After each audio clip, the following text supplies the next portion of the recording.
Arkham City. Many gamers and Batman fans alike consider this game to be the best representation of the Caped Crusader in any video game.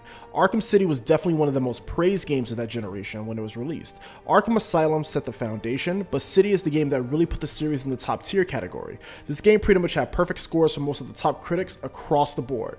Is it as good as they say? Well, let's talk about it. So 1 year after the events of Arkham Asylum, the now mayor, Quincy Sharp, decides that Blackgate Prison in Arkham Asylum is no longer suitable for the House of Criminals of Gotham. So his administration goes out and purchase an entire section of a city and make that a prison.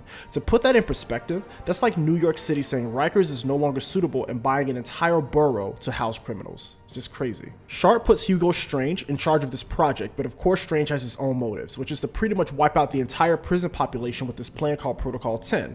With this plan, Hugo will send missile strikes that will kill every single prisoner in the borough. Again, insane, and Batman has to put a stop to this. On top of all of this, we have a subplot of Joker facing the consequences of his Titan abuse in the previous title. Joker is gradually dying, and yo, does his body look terrible in this game. His face and his body gradually gets worse as you progress through the story. While Batman is trying to pursue Joker, Harley Quinn knocks him out and injects Batman with some of Joker's infected blood, causing Batman to also die slowly. So not only do we have to find the cure fast, but also stop Hugo Strange and his twisted plans. There are plenty of twists and turns in the story, and even though I played this numerous times, I still found the story highly engaging. The scope of the story is great, and I love how they tied the two plots together seamlessly and kept the flow of the game going. There is also a Catwoman sub-story, where she is warring against Two-Face. I wasn't really invested in this, but it's a nice break from the Batman story. In terms of gameplay, this game does exactly what any sequel should do: build upon and refine the mechanics of the original. Arkham City does that beautifully, and not once did I feel like I wasn't having fun. All the gadgets and moves you had in Arkham Asylum are here from the start, and you can unlock some new ones. I really love the Disruptor. It's the most useful in my opinion because you can disable guns, making it so much easier to approach and beat down thugs. The combat system is also refined, offering cleaner counters and cool looking takedowns and even more. The boss fights are amazing in this game.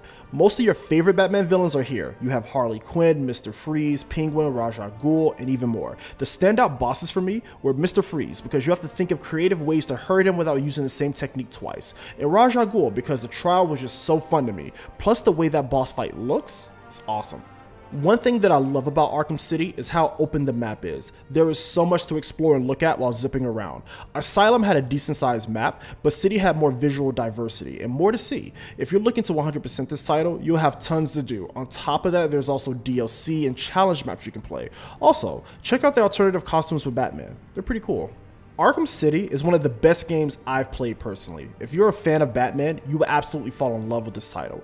Even if you're not, this game is a really top tier experience and you will have tons of enjoyment here. For this review, I played the Return to Arkham version found on PS4, Xbox One, and PC. This offers upgraded models, better lighting, and running on Unreal Engine 4. Check this game out, it's really worth it.